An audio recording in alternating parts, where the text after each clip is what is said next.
然后就是我习惯啦，就是会用单节执行。但是如果你们多道次那个，可能就没办法，因为你们有那个延时。对。然后现在是 G5S0Y0嘛，就是它刚才移到它的那个原点，对不对？嗨。那下一步的话就是 G01，就是30/600，它就是往 X 方向走了30米米，然后速度是每分钟600，对，米米，对。然后你看，我这样按下去，它就会开始走。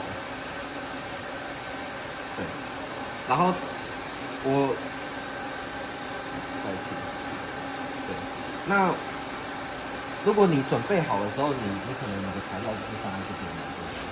对。放在这边之后，我会习惯就是这样子，这样一只手按启动，然后这个我那个雷射就会开始这样激发，就是习惯，就是我这样子按下去，我这边就会顺便按，然后给它去加。其实你同步按啊。对。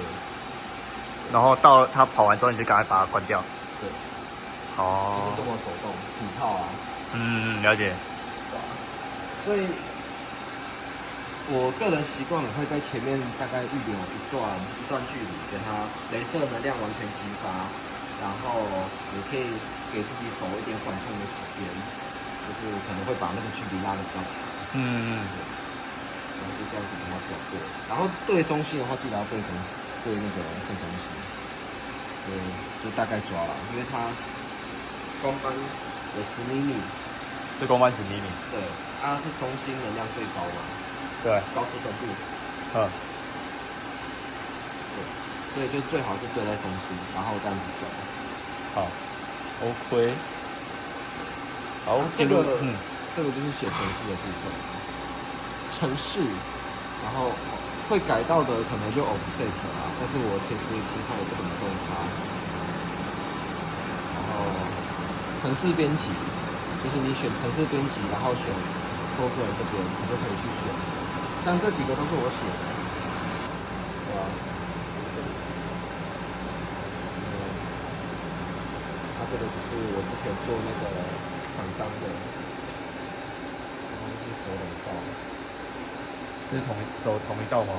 一样，它这个是走2道。你看我有动到 Y 啊。走过去之后往下走。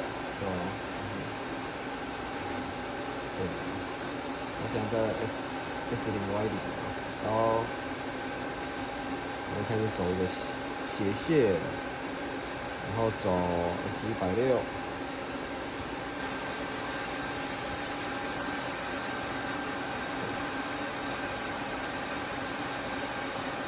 后这就是自己写的程式，然后再回来。你其实可以用这个就好了。是可以啦，只是它走的行径比较长。哦，只是它你就把那个160改掉啊，因为这个是增量坐标啊，所以你改，对，它这个是增量，然后再来是 Y0，Y0的意思是 Y0吗？这是 Y0 Y0就是 Y0。